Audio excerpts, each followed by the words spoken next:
got so much fucking design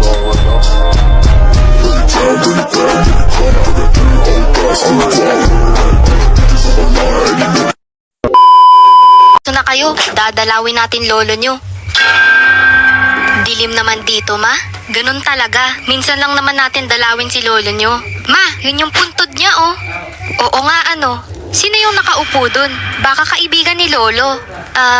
Hello po. Excuse me. Hello, kamusta na? Kala ko ba gusto niyo akong dalawin? Nagpakita na nga ako eh. Isa kang certified duwag kung hindi ka nagpapatay ng ilaw kapag matutulog. Kasi feeling mo pag pinatay mo na yung ilaw, may bigla na lang magpapakita. Ate, patayin mo na yung ilaw. Mamaya na, pagtulog na ako. Paano naman ako makakatulog niyan? Nasisilaw ako. Pumikit ka na kasi. Wow, porket nasa baba ka ah. Oo na.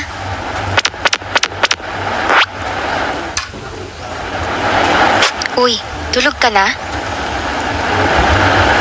Psst. Psst. Tawag mo ko?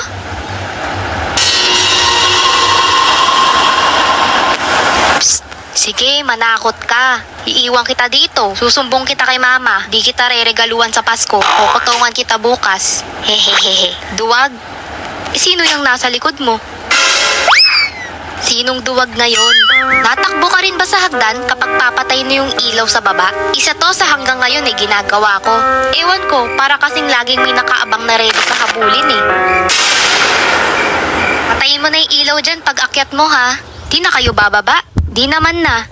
Hala, ayoko patayin ilaw. Hayaan mo yan nakabukas magdamag. Tumaas kuryente natin. Patayin mo na yan.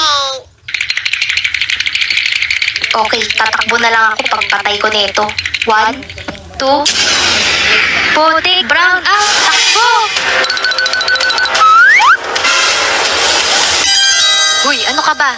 Brown out lang eh. Kakatakot kaya. O ayan, bumalik na. Buti na lang.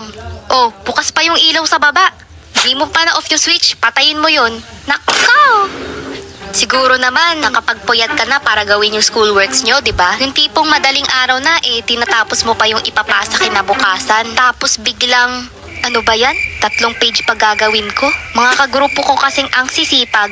Ang sisipag maging tamad. Hay nako, hinangin na naman yung pinto. Next time, sarado mo yung pinto, ha?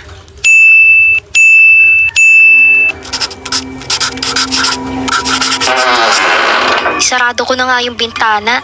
Lakas siguro ng hangin. Nakasara naman ah.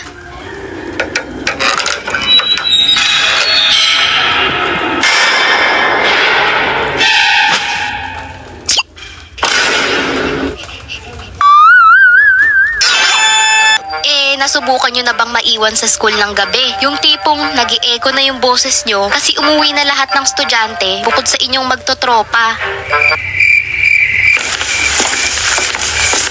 Naiihi ako be? Tara CR. Wala nang tao sa 3rd floor. Ano naman? Nandun CR ng girls, 'di ba? Sabihin mo, duwag ka lang. Naniniwala sa otlong. Sige, tara. Basta pag may narinig kayong umiiyak, kanya-kanyang takbo na. Sus, yung kinuwento ng teacher natin.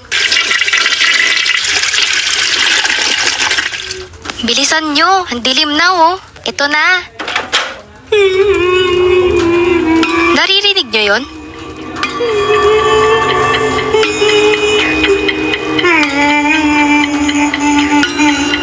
Takbo!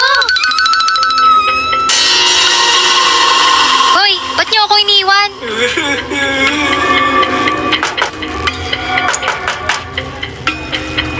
Tapos ka na ba dyan? Lilinisin ko pa kasi yan eh. Overtime ako ngayon kasi binrake ako ni Kuya.